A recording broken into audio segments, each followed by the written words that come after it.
you can't have it.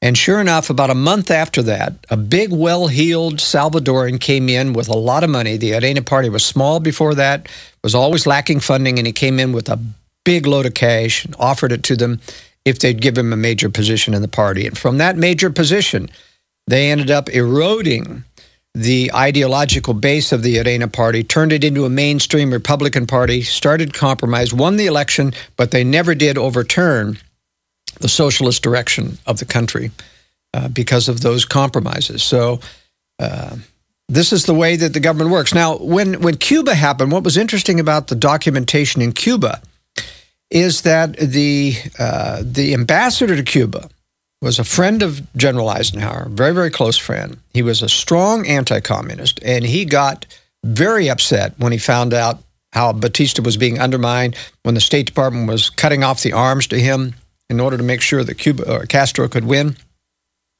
He called Eisenhower on the phone and he said, Dwight, something's not wrong here. We're getting the wrong information out of the State Department.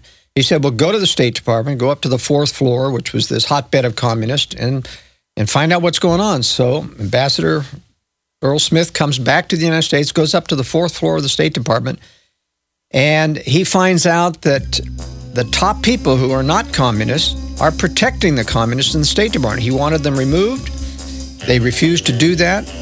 He documented it in his book, Knife in the Heart of, I'm trying to think what it, anyway, it was a very, very good book on the entire betrayal of Cuba that happened from our own State Department. We've got to go to break. Why do the ultra-rich want to put communism in places? I want to explain that dialectic and that synthesis on the other side. Sick of the globalist eugenicist control freaks adding poison to your water? Yeah. DHS to release bacteria in Boston's subway system. You can't make that up. That's breaking at Infowars.com right now. We'll cover that more before the hour ends. Also in the nightly news tonight, FBI arrest anarchists in a Cleveland bomb plot. You see, they have to create the idea of a threat. So they create al-Qaeda, then they fund it, then they protect it. The al-Qaeda groups actually, in some cases, fund real terrorists who really even believe in what they're doing or are just criminals. And it's the same thing with communism. You've got to create the threat, take the liberties in the name of responding to that threat that actually moves you closer to being like what you're trying to fight. You become evil because, well, we've got to break the rules to defeat the evil.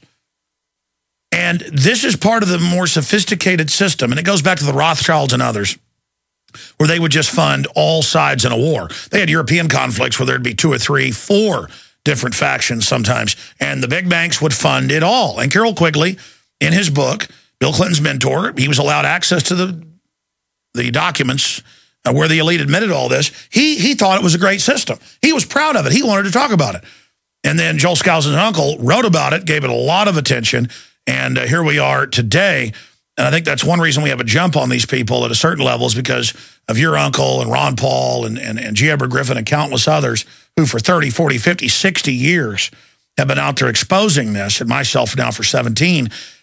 But only if we point out that we were right and explain the nature of the threat. This is a short segment. We'll continue into the next long segment, but you can keep giving examples of this. And if you're a new listener, folks, go look up everything he's saying. It's all on record now. I mean, I knew this a long time ago, but when I saw on History Channel the CIA section chief, doing an interview from the time in 49, he was very elderly in the interview, and they admitted, oh, yeah, we put Mao in power, like it was funny. Mao killed between 64 and 80-plus million people. They debate that. The Chinese say 80-plus mil. He says, the CIA says 60-something. But, I mean, Joel, again, who are the elites? Why do they want this? What is the larger plan? How do they plan to merge this? What's the end game? Well, let me first comment on the dialectic itself, because that's where we left off.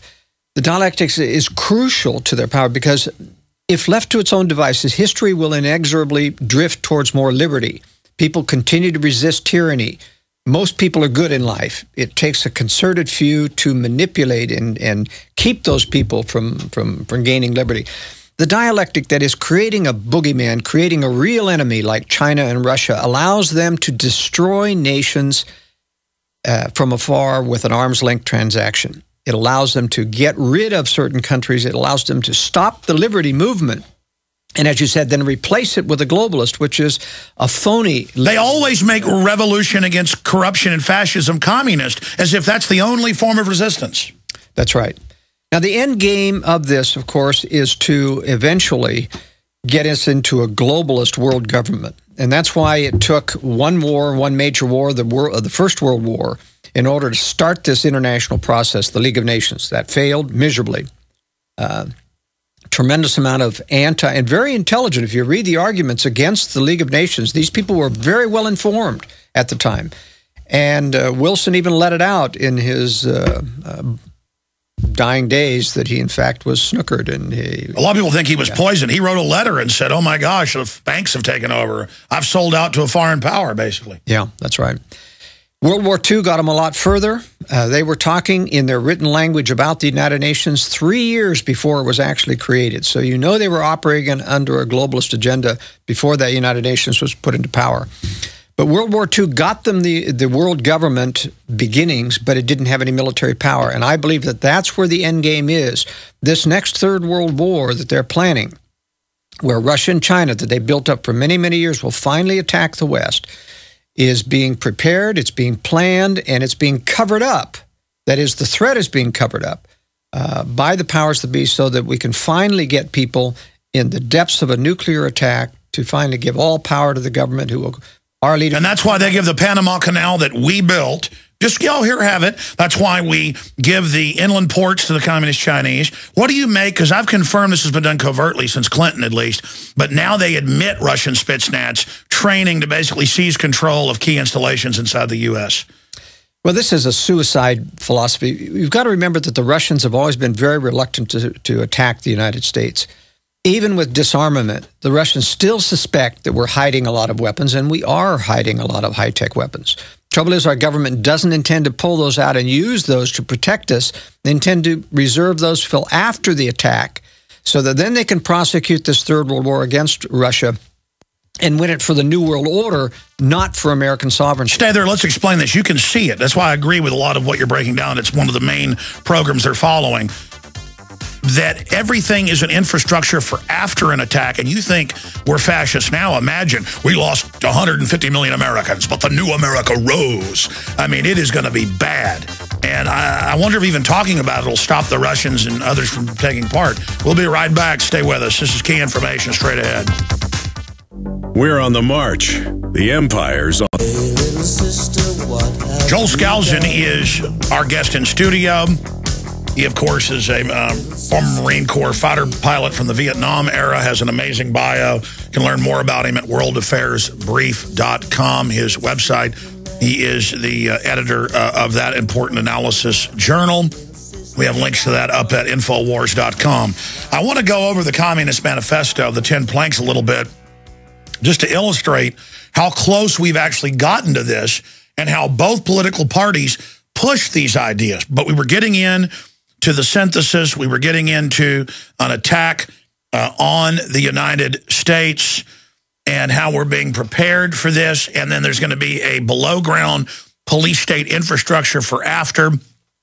Undoubtedly, if you look at the amount of spending and funding and covert operations, underground base construction from what I've seen inside the United States and Canada to a certain extent is almost as big as all the other building by other countries around the world. The Russians, the Communist Chinese, they're all doing it as well. But the program for COG is so massive, continuity of government. Here, everything is built around it. The RAND Corporation is obsessed with it. Dr. Strangelove is a satire piece by Stanley Kubrick on that, where they plan to take the whole civilization underground. The seed vaults, the DNA vaults, the elite behaving as if civilization won't be here soon, so they don't care what we say and what we do. World government now, more and more out in the open, but still they say you're crazy if you talk about it. Joel, I want to get into the 10 planks of the Communist Manifesto with you and May Day and what's happening right now, but continue with the larger plan, the factions as you see them, and why you think Russian troops are here being trained. It's very important that they overcome the natural resistance that the Russians and the Chinese communists have about attacking the United States.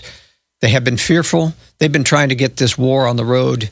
They thought initially it was going to happen before the year 2000. Here we are almost 12 years later, and it still hasn't happened. The Russians are scared stiff. The Russians also have a lot of internal problems. Part of that is manufactured in order to feign weakness before a strike, but frankly, very little works in the civilian sector. There's too many people who translate that to nothing works in the military sector as well, but that isn't true.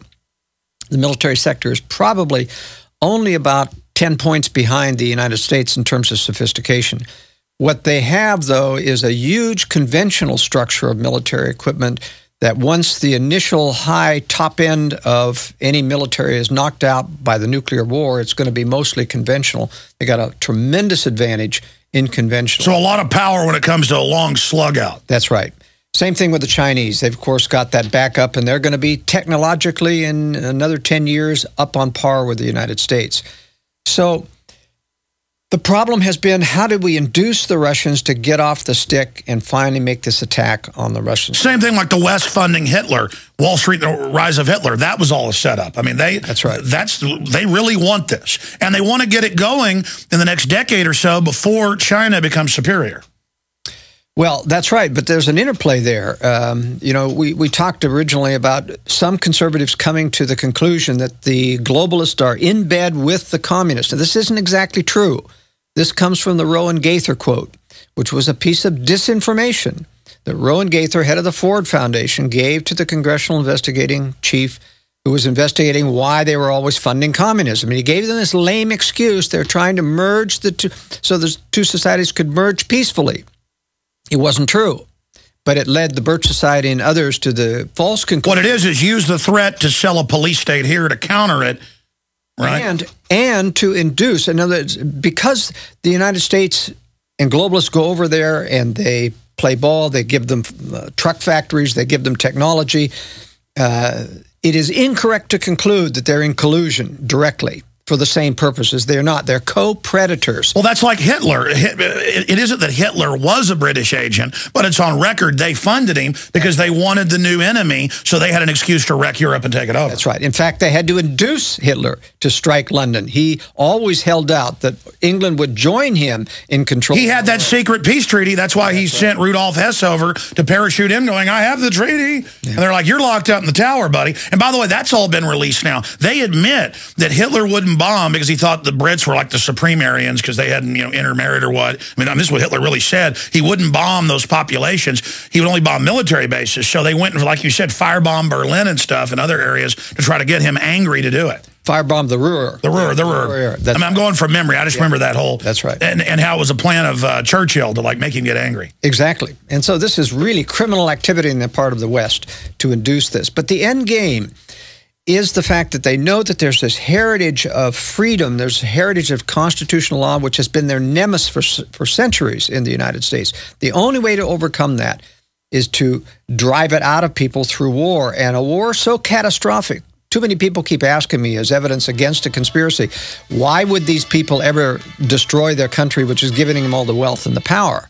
And 9/11 was a mini beta test. Could they shell and overthrow the Republic off of an attack? Imagine what they can do off of a nuclear war or off of something really big. A nuclear war is the mother of all terrorist attacks. And it's terrorism not because they're terrorists that are going to do this.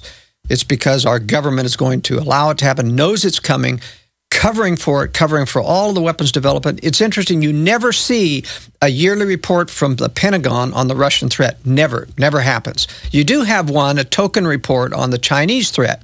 And every single report downplays the threat after they've given. I was about to say, why are they moving all those bases to the Pacific? Why did the Chinese president 3 months ago say publicly, prepare for war with the U.S., unprecedented? Yeah. Here's what I think the strategy and how this is going to play out. The Chinese are going to be allied. They are allied right now with Russia to start this war. Russia's going to take the lead. China will basically use some of its nuclear weapons as a backup. Russian nuclear weapons will use for the first strike. They're going to only hit the United States and UK and their nuclear bases. No cities except those where it can't be helped. I'm predicting about 15 U.S. cities are going to go down.